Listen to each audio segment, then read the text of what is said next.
नमस्कार, स्वागत है आप सभी का। मैं हूं माधवी पांडे, आपके साथ रुक करेंगे खबरों का। मुख्यमंत्री योगी आदित्यनाथ शुक्रवार को संपूर्णानंद संस्कृत विश्वविद्यालय में स्थित राष्ट्रीय पांडुलिपि मिशन के अंतर्गत चल रहे संरक्षण कार्यों के निरीक्षण के लिए पहुंचे हैं और ये उनका विश्वविद्यालय परिसर में तीसरा आगमन था। विश्वविद्यालय परिवार ने मुख्यमंत्री का पारंपरिक स्वागत किया है और विद्यार्थियों द्वारा वैदिक मंत्रोच्चार और स्वस्ति वाचन के बीच में उनका स्वागत किया गया है। वहीं कुलपति प्रोफेसर बिहारी लाल शर्मा, कुलसचिव राकेश कुमार और वित्त अधिकारी सहित आचार्यों ने उनका अभिनंदन किया है। मुख्यमंत्री योगी ने दुर्लभ पांडुलिपियों एवं उनके संरक्षण कार्यों की प्रगति की सूक्ष्मता से अवलोकन किया है और कार्यों की गति और तेज करने के निर्देश जारी किए हैं। उन्होंने कहा कि भारतीय संस्कृति की धरोहर इन पांडुलिपियों का संरक्षण एक सराहनीय कार्य है और इसके लिए उत्तर प्रदेश सरकार हर संभव सहायता प्रदान करेगी। उन्होंने स्पष्ट किया है कि सांस्कृतिक और आध्यात्मिक धरोहर को संरक्षित करने आने वाली पीढ़ियों के लिए महत्वपूर्ण दायित्व है और मुख्यमंत्री ने विश्वविद्यालय के विस्तार भवन में भारत सरकार के सहयोग से राष्ट्रीय पांडुलिपि मिशन द्वारा चल रहे संरक्षण कार्यों की समीक्षा भी की है। साथ ही उन्होंने ऐतिहासिक सरस्वती भवन पुस्तकालय और अन्य निर्माण कार्यों की प्रगति का जायजा भी लिया है और कुलपति प्रोफेसर बिहारी लाल शर्मा ने कहा कि मुख्यमंत्री का तीसरी बार विश्वविद्यालय आगमन होना संस्कृत भाषा और विश्वविद्यालय और देववाणी के लिए गौरव और हर्ष की बात है। उन्होंने आश्वस्त किया कि पांडुलिपियों के संरक्षण के इस अभियान को गति देने में विश्वविद्यालय पूरी तरह से तत्पर है और इस मौके पर विश्वविद्यालय परिवार से कुल सचिव राकेश कुमार सहित कई आचार्य और अधिकारी भी उपस्थित रहे।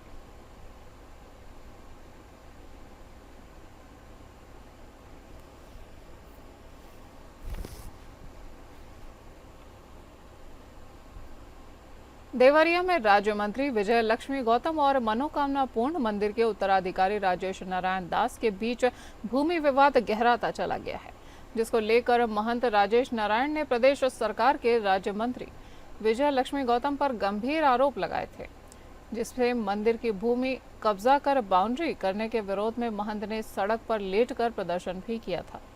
प्रशासन ने विवादित भूमि की पैमाइश शुरू कर दी है, जिसके लिए भारी पुलिस बल की तैनाती भी की गई है। राजस्व की 2 टीम और सैकड़ों की संख्या में पुलिस फोर्स तैनात कर शांतिपूर्ण ढंग से भूमि की नापजोख की गई है। इसमें मंदिर के पोखरे के पश्चिम दीवार तक मंदिर की भूमि निकली है, जिससे जिला प्रशासन ने मौके पर चूना गिराकर सीमा निर्धारित कर दिया है। उसके बाद अब सरकारी भूमि सामने आई है, जो कि मंत्री की बाउंड्री बनाई गई है वो सही पाई गई है, जिसके बाद मंत्री के समर्थकों में खुशी की लहर दौड़ गई है, जो जिले के इस बात की चर्चा का विषय बन चुका है कि राज्य मंत्री विजय लक्ष्मी गौतम की पुश्तैनी भूमि है और ये सही पाया गया है।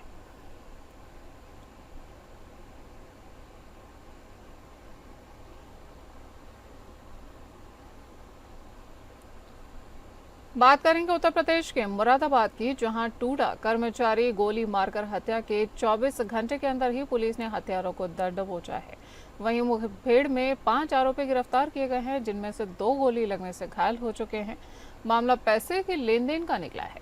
पुलिस की कार्यवाही से इलाके में सनसनी फैल चुकी है। मुरादाबाद के थाना मझोला इलाके में देर शाम चेकिंग के दौरान कार सवार बदमाशों और पुलिस के बीच मुठभेड़ हो गई है और दोनों तरफ से गोलियां चली हैं।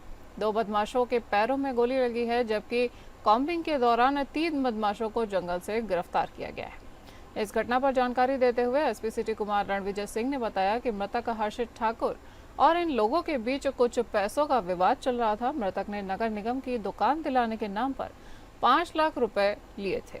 पैसे न देने के चलते गुरुवार की सुबह इनके द्वारा हर्षित को गोली मारकर हत्या कर दी गई है और इन सभी बदमाशों को गिरफ्तार करने के लिए हमारी टीमें काम कर रही थी। आरोपियों की निशानदेही पर हत्या में प्रयुक्त हथियार और गाड़ी को भी बरामद कर लिया गया है। ये मृतक हर्षित ठाकुर था। ये नगर निगम में संविदा कर्मी था और वहीं पर कुछ दुकान दिलाने के नाम पे इसने कुछ 5-6 लाख रुपए लिए थे और उस 5-6 लाख रुपए का वो लोग वापस मांग रहे थे, क्योंकि उनको दुकान मिली नहीं थी। दुकान नहीं मिली और पैसा वापस मांगने का ही एक मेन मोटिव रहा। ये पैसा नहीं दे रहा था हर्षित ठाकुर, इसीलिए इन लोगों ने एक प्लान के तहत इसको 27/28 की रात में यानी 2:30-3 बजे के आसपास इसके घर के पास ही नया मुरादाबाद क्षेत्र में उसको गाड़ी को रोक करके उसकी गाड़ी को तोड़फोड़ की गई। उसके बाद उसको गोली मार के उसकी हत्या की। दुकान कौन सी? देखिए, इसमें बताया जा रहा था, जो अभी इन लोगों ने बताया कि जो नगर निगम में जो दुकानें आवंटित होनी थी, कियोस्क वगैरह, उसी के नाम पर चूँकि वो वहाँ काम करता था, तो उसी नाम पे उसने पैसे लिए थे, जो पैसा ये दुकान नहीं निकलने के बाद भी वापस नहीं किया। फर्रुखाबाद जिले में ठेकेदार शमीम हत्याकांड में माफिया अनुपम दुबे को सजा होने के बाद सोशल मीडिया प्लेटफॉर्म गर्मा चुका है। मुकदमे में गवाह रहे भूसा मंडी निवासी फजल मंसूरी ने बताया कि उन्हें सोशल मीडिया पर अप्रत्यक्ष रूप से धमकियां दी जा रही हैं। उन्होंने अपनी जान को खतरा बताते हुए फतेहगढ़ कोतवाली में रिपोर्ट दर्ज कराई है। शिकायत में बताया गया है कि कई अलग अलग आईडी से पोस्ट कर हत्या का बदला लेने जैसी बातें लिखी गई हैं।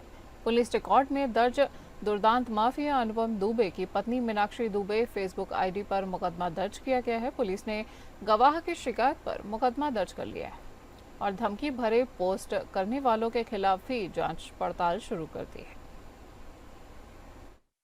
ऐसा है, सोशल मीडिया पे जिस दिन से जजमेंट आया शमीम हत्याकांड का माफिया अनुपम दुबे का, तो सोशल मीडिया पर वर्ग विशेष के लोग आपस में भाईचारा को ख़त्म करना चाहते हैं। तो इस तरह के लोग हैं जो न्याय और कानून में आस्था नहीं रखते। ये न्याय और कानून जो संविधान को मानते हैं, उन लोगों ने इसको स्वीकार किया कि हाँ, जो भी निर्णय आया वो सराहनीय है। लेकिन कुछ पोस्टें ऐसी हैं जो जिनसे ये मैसेज देना चाहते हैं कि हत्या का बदला हत्या। तो ये कैसे माना जाए कि एक ही परिवार के व्यक्ति ने अपने सगे चाचा की मौत करी। मैनपुरी पुलिस ने एक बड़ी कार्यवाही में नकली शराब फैक्ट्री का भांडाफोड़ किया है। ये फैक्ट्री शहर कोतवाली क्षेत्र के अभय गांव में स्थित थी। पुलिस ने मौके से अवैध शराब बनाने के उपकरण और कई ब्रांड्स की शराब बरामद की है। 2 लोगों को गिरफ्तार कर जेल भी भेजा जा चुका है। एसपी सिटी अरुण कुमार सिंह ने बताया कि ये फैक्ट्री पड़ोसी जनपदों में शराब की सप्लाई करती थी। घर के अंडरग्राउंड में अवैध शराब का जखीरा मिला है। वहीं पुलिस ने 2 शराब तस्करों को गिरफ्तार किया है, जिनका नाम अमित और ओम प्रकाश बताया जा रहा है। दोनों का आपराधिक इतिहास भी बड़ा है। ये दोनों तस्कर थाना कुरावली के रहने वाले हैं। पुलिस ने मौके से 333 लीटर अवैध शराब बरामद की है और 20,000 खाली शराब के रैपर और 6,000 QR कोड और 450 शराब के पैक पीस भी बरामद की है। आपको बता दें कि शराब बनाने के उपकरण और लाखों रुपए की अवैध शराब यहां से बरामद की गई है। ये कार्यवाही मैनपुर पुलिस और आबकारी विभाग की संयुक्त टीम ने की है।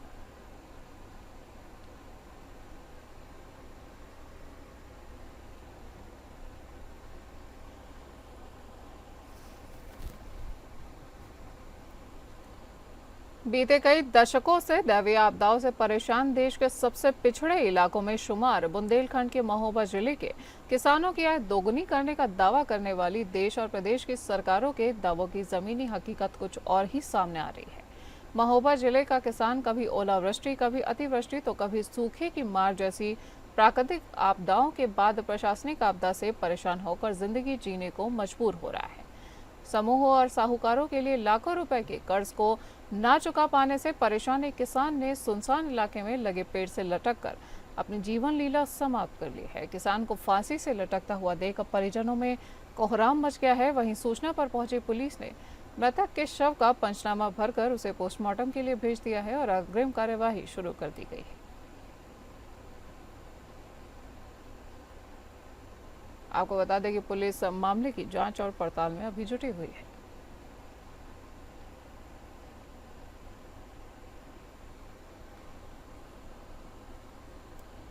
देश के सबसे पिछड़े इलाकों में शुमार बुंदेलखंड के महोबा जिले में लापरवाह शिक्षकों और स्कूल की रसोइयों की मनमानी से ग्रामीणों में आक्रोश देखने को मिल रहा है।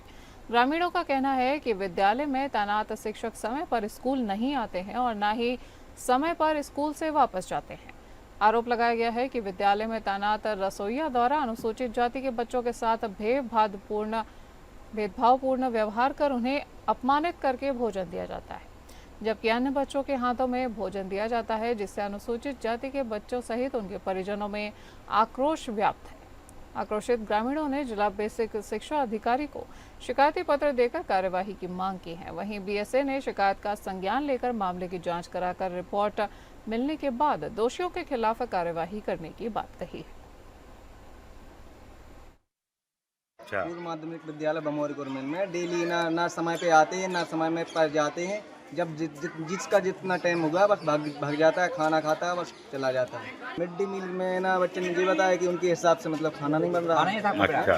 और पयसने में भी उन्हें ना हल्की सी दिक्कत बता रहे बच्चा कि भाई कि जो ना बड़े प्रेम से रखना चाहिए या पैसना चाहिए वो उतने प्रेम से नहीं हो। अभी 4 दिन पहले एक ना टीचर के खिलाफ में शिकायत भी दी थी, लेकिन उसका कोई ना परिणाम नहीं। बच्चन की ऐसी है कि मतलब पढ़ाते नहीं है, उनका यानी कौन यानी आउत नहीं है, कछु जैसे आते हैं सो जैसी आओ, जैसी नहीं आओ सो चले जाते। हाँ, अब समस्या ऐसा नहीं बता है कि साल भर हो गई कि 2 साल हो। हम जो चाहते हैं हमारे बच्चन की यानी पढ़ाओ लिखाओ, उन्हें आगे की यानी बात शिक्षा दो। कुशीनगर में धारदार हथियार से युवक की बेरहमी से हत्या कर दी गई है। कुबेरिस्तान थाना क्षेत्र के सेमरा हरदो गांव में उत्कर्ष सिंह उर्फ पाल साहब की धारदार हथियार से हत्या की गई है। वहीं पुराने रंजिश में इस हत्याकांड को अंजाम दिया गया है। बताया जा रहा है कि मृतक बाजार से अपने घर लौट रहा था, तभी 4 लोगों ने रास्ते में उसे घेर कर उस पर हमला बोल दिया। हत्यारों ने उसकी आंख, कान और पैर काटने की कोशिश भी की और वारदात के बाद आरोपी मौके से फरार हो गए। सूचना पर पुलिस और फॉरेंसिक टीम मौके पर पहुंची है और शव को पोस्टमार्टम के लिए भेज दिया गया है।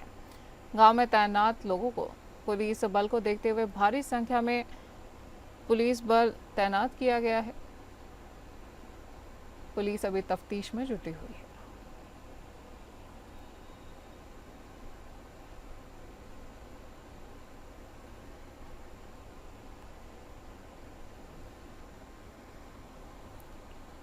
बात करेंगे हापुड़ की, जहां पैसों के लेन देन को लेकर युवक को गोली मारकर घायल कर दिया गया है और आनन फानन में युवक को गंभीर हालत में निजी अस्पताल लाया गया है, जहां डॉक्टरों ने उसकी गंभीर हालत को देखते हुए मेरठ हायर सेंटर के लिए रेफर कर दिया है।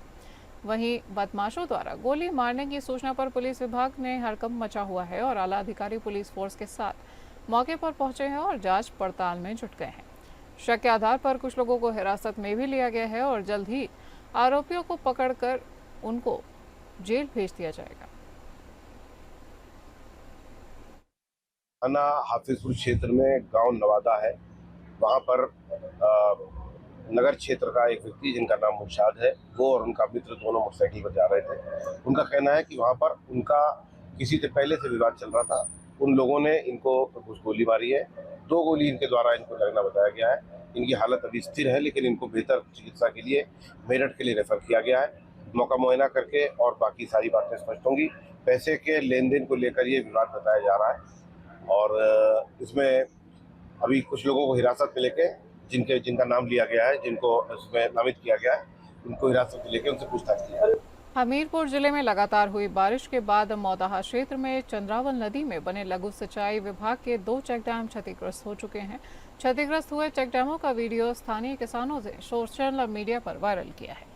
नवनिर्मित चेक डैम टूटने के मामले में जिलाधिकारी ने 3 सदस्यीय टीम का गठन किया है और टीम को जांच भी सौंप दी है। लाखों रुपए की लागत से बने ये चेक डैम पहली बारिश में ही टूट चुके हैं, जिसका कारण स्थानीय किसानों ने टूटे हुए डैमों का वीडियो सोशल मीडिया पर डालने के बाद जांच की मांग की है। वहीं पूरे मामले पर विभाग के अधिकारियों का कहना है कि चेक डैम निर्माण में कोई कमी नहीं हुई है। अधिक बारिश होने के कारण चेक डैम के किनारों की मिट्टी कट चुकी है, जिस कारण चेक डैमों को नुकसान पहुंचा है।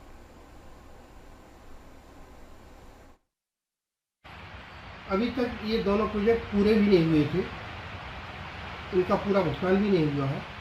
साथ ही ये भी बताना चाह रहे हैं कि हमारे यहाँ एक प्रोविज़न किया गया है इसीलिए कि जो भी ठेकेदार रहता है उसकी 3 साल की पूरी जिम्मेवारी रहती है टूट फूट की। जैसे ही नदी का पानी कम हो जाएगा तो उसको दुरुस्त करवा दिया जाएगा जल्द से जल्द और आप लोगों के पास उनकी फ़ोटो साझा प्रेषित कर दी जाएगी। किस कार्रवाई संस्था द्वारा ये बनवाए गए थे टूटे हुए चेक डैम? ये चेक डैम लक्ष्य विभाग के द्वारा बनाए गए हैं। इसमें लक्ष्य विभाग में जो प्रथा है उसमें ई टेंडरिंग होती है, उसमें ठेकेदार अपने पार्टिसिपेशन करते हैं और ठेकेदार के माध्यम से ही बनाए जाते हैं। आगरा में किशोरी से दुष्कर्म की घटना को अंजाम देने वाले आरोपी से पुलिस की मुठभेड़ हो चुकी है। पैर में गोली लगने से घायल आरोपी को इलाज के लिए भर्ती कराया गया है और आरोपित छोटू ने 12 वर्षीय किशोरी के साथ दुष्कर्म किया है। घटना सुबह 3 बजे की है, जब आरोपी ने किशोरी को खाली मकान में ले जाकर दुष्कर्म किया था। आरोपी मौके से फरार हो गया है। वहीं रक्तस्राव होने पर माता पिता और किशोरी का झाड़ फूक कराते रहे हैं और 12 घंटे के बाद किशोरी को होश आया है। होश आने पर किशोरी ने परिजनों को घटना के बारे में विस्तार से बताया है और पुलिस ने आरोपी के खिलाफ मामला दर्ज कर लिया है।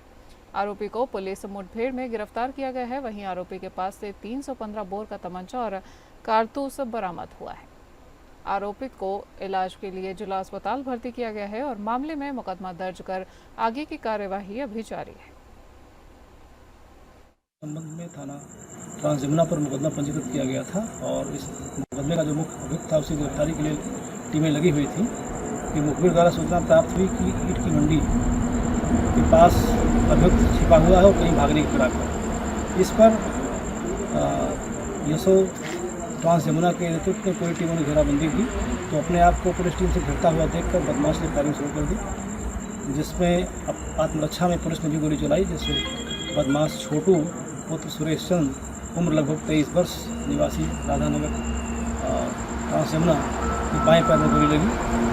बदमाश को तत्काल वास्ते उपचार SN मेडिकल कॉलेज इमरजेंसी भेजा गया और मौके पर उसके पास तलाशी के दौरान 315 बोर का तमंचा और कारतूस व खोखा बरामद हुआ है।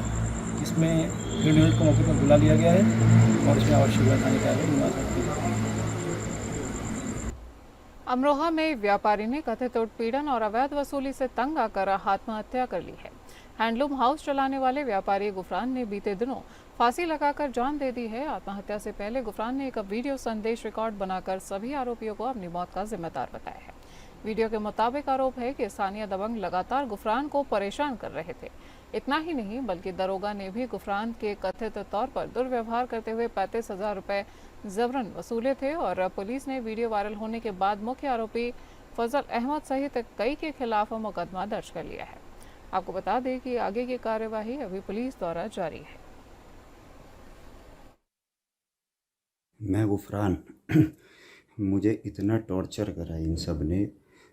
फजल सबसे नंबर 1 पे, फजल कोर्ट चौराहे पे अभी थोड़ी देर पहले कोर्ट चौकी पे मुझे बुलाया चौकी पे और इतनी बदतमीज़ी करी, गाली पे कि मैं तेरी गांड पे गोलियां इतनी मारवा और तुम अपने पुत्र को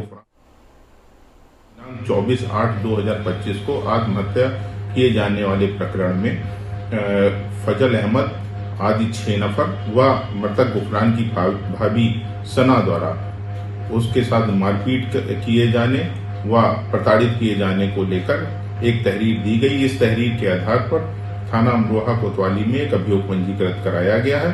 प्रकरण में आवश्यक वैधानिक कार्रवाई की जा रही है तथा मौके पर शांति व्यवस्था सामान्य है।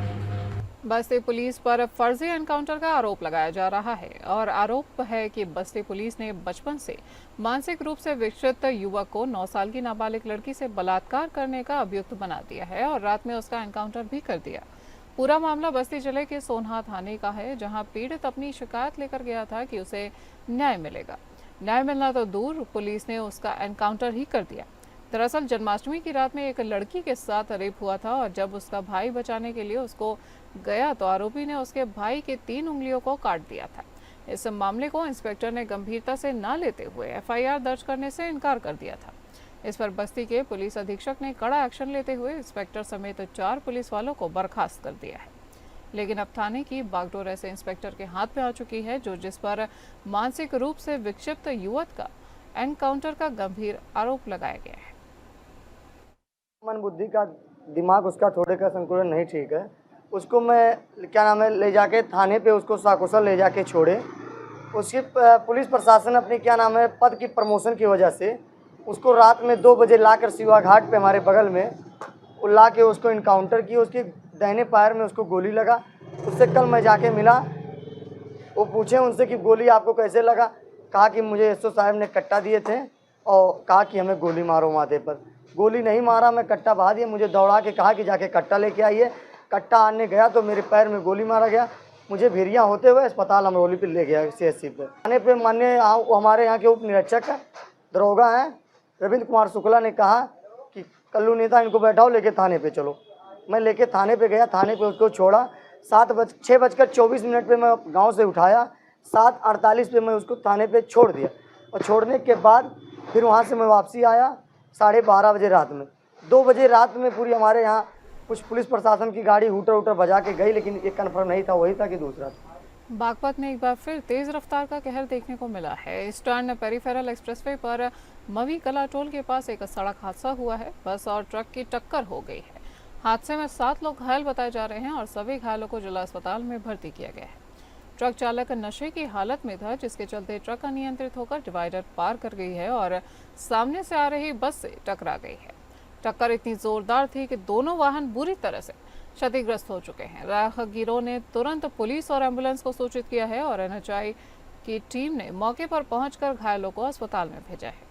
पुलिस ने वाहन चालकों के खिलाफ जांच शुरू कर दी है और प्रत्यक्षदर्शियों के हिसाब से उनसे पूछताछ किया जा रहा है और मामले की तफ्तीश अभी जारी है।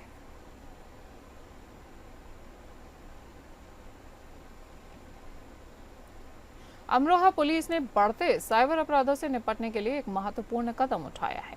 जिले के गजरौला थाने में साइबर सेल कक्ष स्थापित किया गया है और SP अमित कुमार आनंद ने इसका उद्घाटन किया है। बता दें कि साइबर सेल में विशेष प्रशिक्षित पुलिसकर्मियों की तैनाती की गई है। ये टीम ऑनलाइन धोखाधड़ी, साइबर अपराध और डिजिटल प्लेटफॉर्म पर होने वाली ठगी से जुड़ी शिकायतों का समाधान करेगी। SP के निर्देश पर यह पहल की गई है और SP ने उद्घाटन के मौके पर कहा कि बिना मेहनत के धन कमाना का लालच कई बार लोगों को ठगी का शिकार बना देता है। जल्द ही जनपद के सभी थानों में साइबर सेल स्थापित की जाएंगे और इस पहल से साइबर अपराधों पर त्वरित कार्यवाही भी संभव हो सकेगी।